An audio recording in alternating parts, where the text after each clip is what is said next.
अगर आप अभी डीजे श्रवण ऑफिशियल चैनल को सब्सक्राइब करते हैं तो और साथ में बेल आइकन को जरूर दबा दें। Singing by Manji Yadav. अभी आप सुन रहे हैं प्लैनेट म्यूजिक की शानदार प्रस्तुति। DJ Sumit Satish रैमा, DJ Sumit Satish रैमा। हमारा जिंदगिया में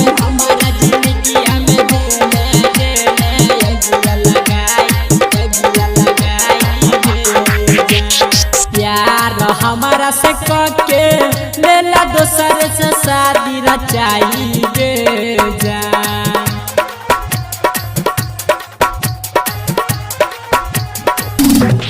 प्यार हमारा से के लेला दोसर से शादी रचाई गे जान।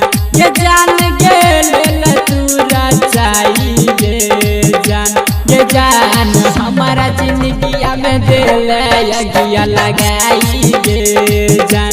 ये जान हमारा जिंदगिया में दिल यगिया लगाई गे जान।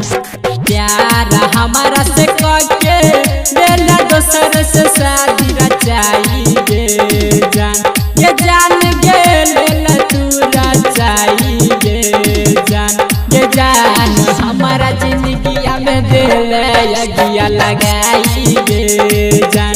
ये जान हमारा जिंदगिया में दिल यगिया लगाई गे जान। अभी आप सुन रहे हैं प्लैनेट म्यूजिक की शानदार प्रस्तुति। DJ Sumit Satish रैमा, DJ Sumit Satish रैमा। हमारा जिंदगिया में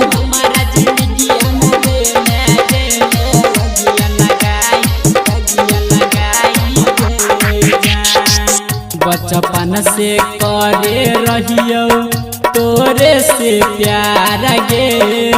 कर दिलही दिलबा में तेरे यार पार गे बचपन से करे रहियो तोरे से प्यार गे। कर दिलही दिलबा तू सुना यार पार गे। तोरे खातिर जान छोड़लियो पढ़ाई गे जान। ये जान गे छोड़लियो पढ़ाई गे जान। ये जान सैयो लही दोसर से मंगिया भराई गे जान। ये जान हमारा जिंदगिया में दिल यगिया लगाई गे जान। अभी आप सुन रहे हैं प्लैनेट म्यूजिक की शानदार प्रस्तुति। DJ Sumit Satish रैमा, DJ Sumit Satish रैमा। हमारा जिंदगिया में दिल यगिया लगाई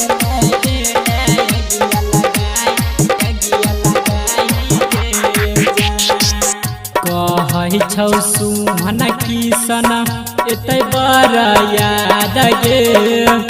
हमारा जिंदगिया तू केल बर्बाद गे।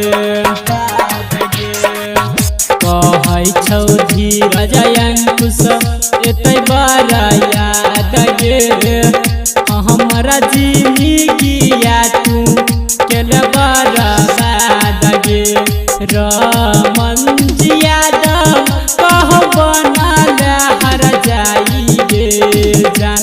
ये जान गे बनल हर जाई गे जान। ये जान सैयो लही दोसर से मंगिया भराई गे जान। ये जान